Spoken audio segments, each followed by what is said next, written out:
All right. Am I live? I think I'm live. Hey, everyone. Welcome to another episode of Trading Bitcoin with your host, Tone Vays. Oh, this is way better. I don't really need these things.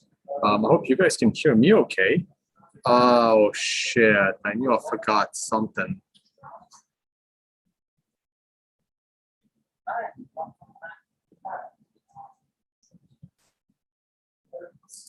I was rushing.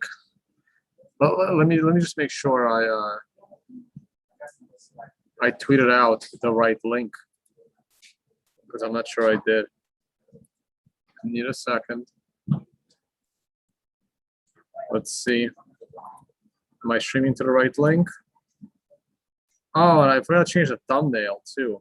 Okay, I'm streaming to the right link. I gotta change the thumbnail. I'm flying to Dubai, not to the United States. Man. Anyway, flight boards in 10 minutes. I really want to make this a straight up like non-trading show because of my 2-hour adventure at the airport and almost not getting on the flight. Well, like the story gets out of control. All right, I'm gonna do price first, and then I'm gonna say 5 minutes. Uh, it's out of control. Like I don't know if I'm gonna keep flying. I mean, I'm telling you, I almost didn't get on this flight, which starts boarding in 8 minutes.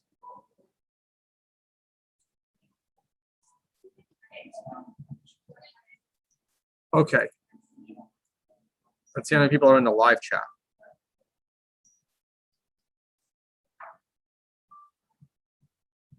Yeah, it's borderline funny, but it's not really funny.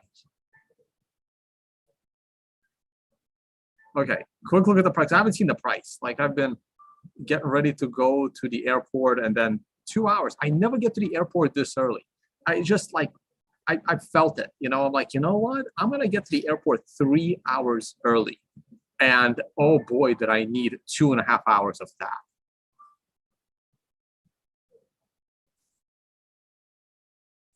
Okay. 3-day chart. Why are we going straight to the 3-day chart? Let's go to the weekly chart. Weekly chart is looking pretty good. As long as we close at the top of the candle, the weekly chart is looking great. And then next week will give us a green star candle. The current candle is above all the moving averages. I'm a little confused as to why the Lucid SAR, did it go down? It's not supposed to go down, but it looks like it went down. Does that look down to you?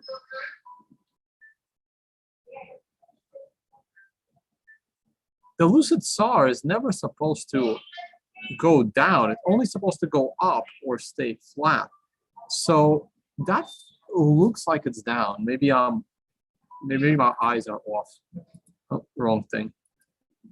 Nope, still wrong thing.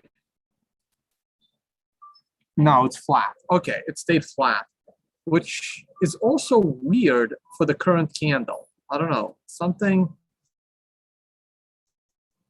I gotta double check. I gotta double check the code with somebody. Anyway, weekly chart still looks great. I'm gonna go through the charts quick, and then those that want to hear my airport adventures can stay.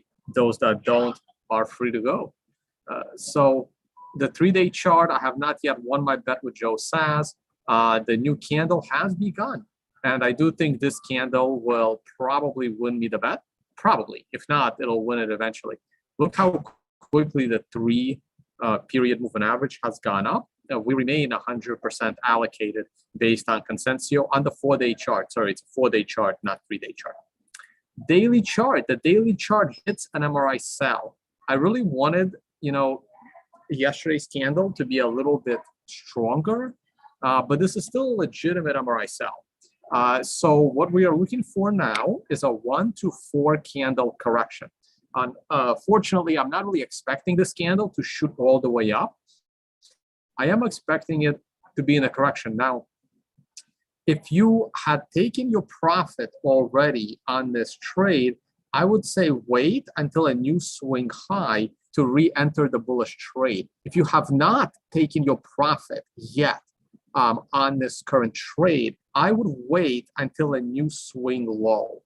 So if I had not taken my profit, I would wait for the break of yesterday's low to take that profit off the table based on the MRI top.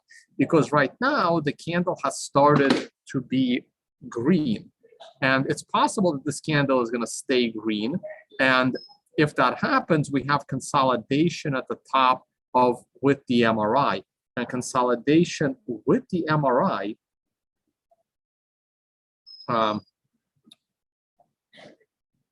means that it's very likely to go higher. So I am bullish. I'm just not bullish today or tomorrow all that much, but I am not bearish at all. So like I said, if you took your profit, wait till the break of the highs to go back in. If you have not taken your profit, stay in the trade and set a stop loss below yesterday's low. Or today's low, actually. This is really today's candle. This is already tomorrow's candle. We're looking into the future. Short-term chart, the 1 hour chart continues to consolidate. We now have moving average support. And if the 1 hour chart, gets back above both of the last couple of recent highs.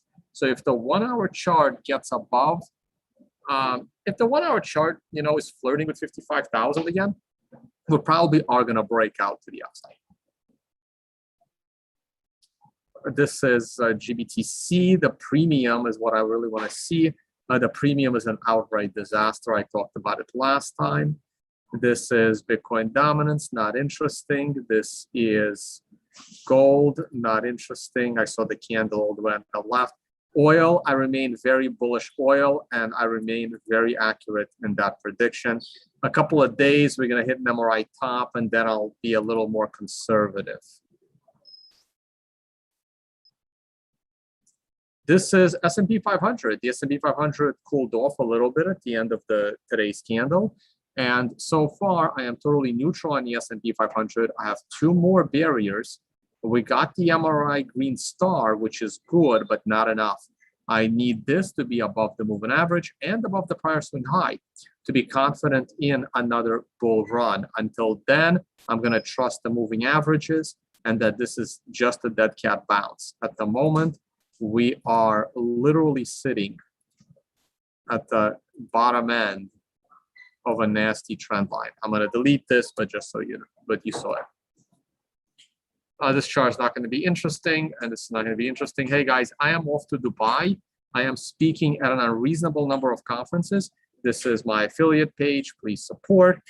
Start 9 will be represented. So will Emily at the upcoming Understanding Bitcoin.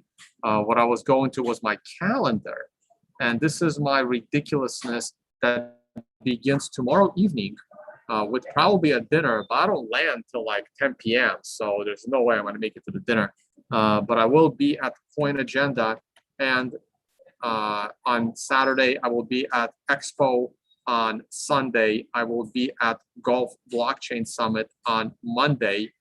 I hope they don't have me speaking on Sunday. That would be crazy. Gulf Blockchain Summit on Monday, then AIM Summit on Tuesday, and I'm also at AIM Summit on Monday as well. So, and then anyway, you guys, it's insane. And somehow I got to organize this. So come to that and speak at this while I'm running that. But at least they're in the same building. Okay, so that's my upcoming life. Mempool was getting a little bit congested, and it's clearing up right now. Okay, so my flight's about to board, so I'm going to take 5 minutes and talk about travel in a world of COVID. And here is the ridiculousness of the insanity, right? So because I am not a baller, I am not flying direct to Dubai on Emirates, which is probably what I should have done. So I am connecting. I didn't really want to say where I'm connecting. If you saw my Twitter, you saw the insanity that I couldn't fill out the proper paperwork because the connecting airport requires all kinds of information,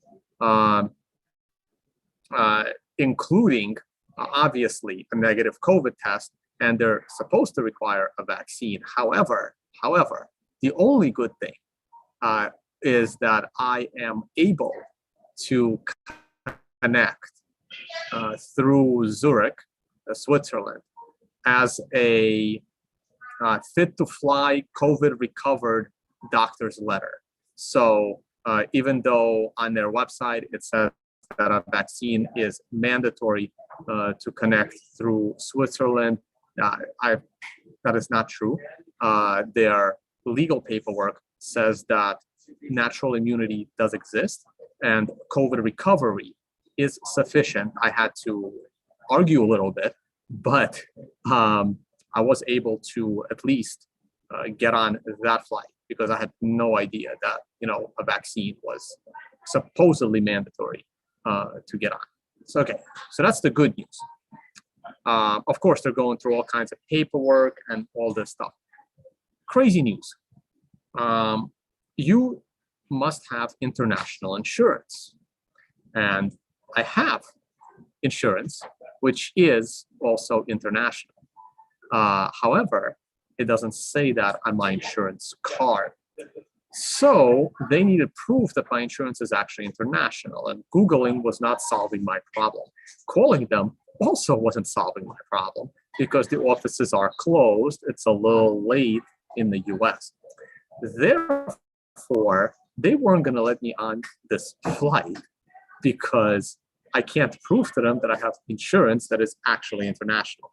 So now I am literally standing there buying international insurance on my cell phone. The good news is it's not that expensive. 40 days of international insurance cost me $40. So that's another thing I have to. Flight Alex 19 is now boarding at gate 65. Once again, flight Alex 19 boarding at gate 65.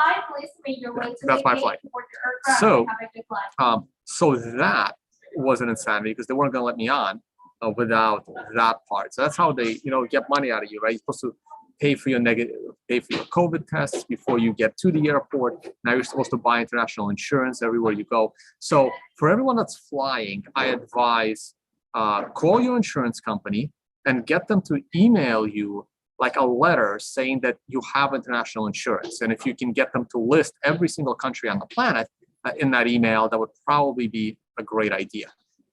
So finally, I was able to get my boarding passes and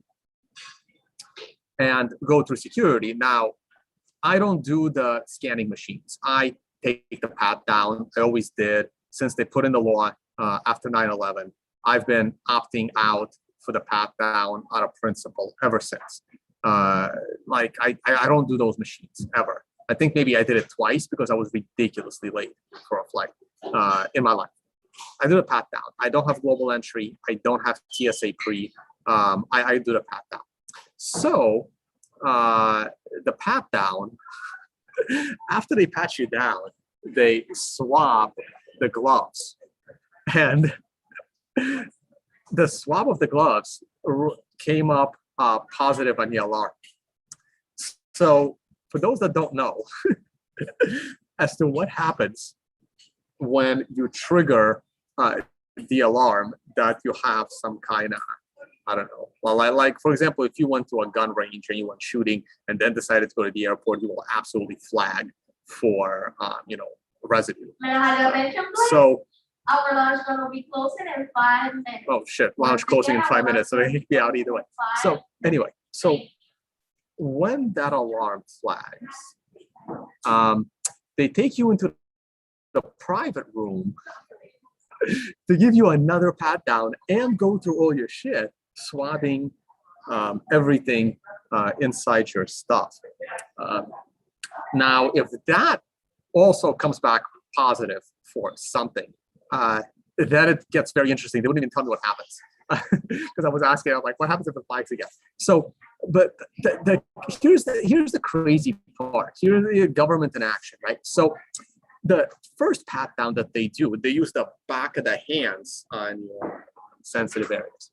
The second pat down that they do after you trigger the alarm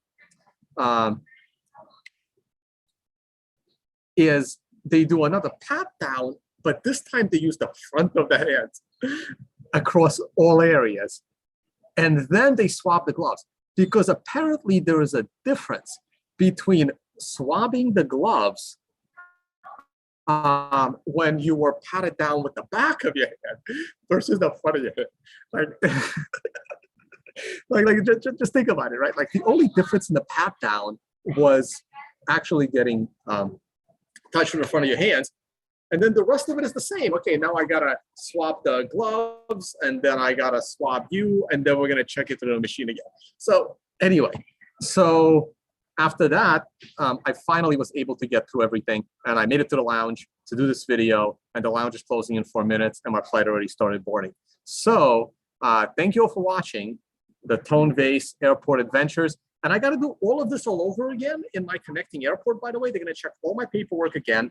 They're going to check the insurance again, everything. And my time between when the flight lands and when the next flight boards is about 25 minutes. So there will not be a video in the in-between airport.